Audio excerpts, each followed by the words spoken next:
After watching the video, if you love the insights, show your support with a thumbs up. If this video doesn't resonate with you, feel free to skip the like button. But here's the deal. If we hit 200 likes, we'll unlock more deep dive sessions filled with technical know-how and intricate calculations. Your likes pave the way for future learning adventures. Welcome to our Power System Protection course.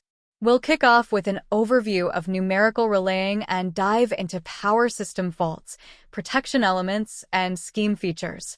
Expect a crash course on fault analysis, vital for crafting robust power systems. We'll explore how faults occur, their types, and the impact on operations. Imagine a basic power network: generator, transformer, lines, and loads. Normally, electricity flows smoothly from generator to load. But when a component fails, like a tree hitting a line, it disrupts this flow, compromising reliability.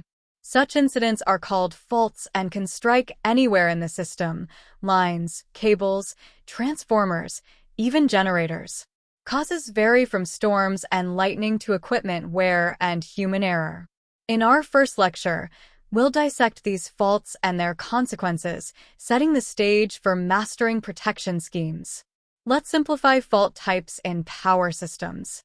Faults can be shunt or series. Shunt faults are like unwanted shortcuts for electricity, causing high current. Series faults are like roadblocks, stopping the flow and causing voltage issues.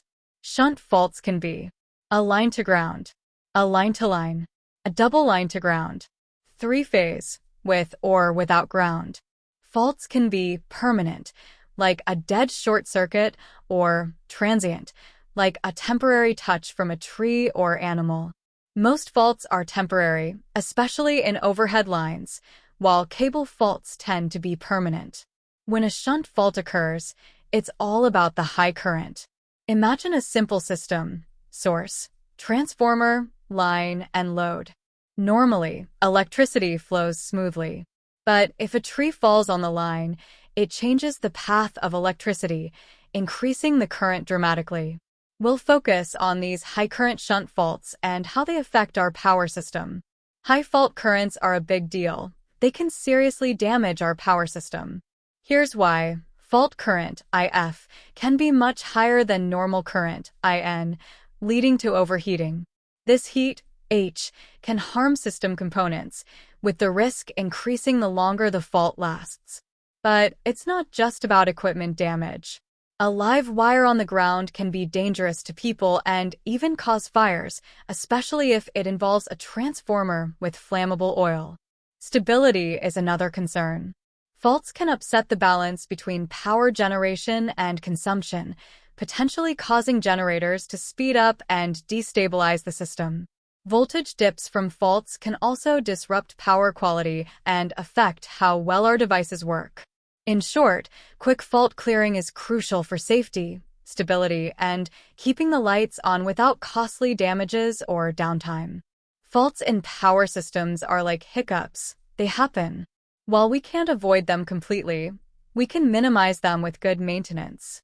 Here's the deal. Faults can be dangerous, cause power outages, and damage property.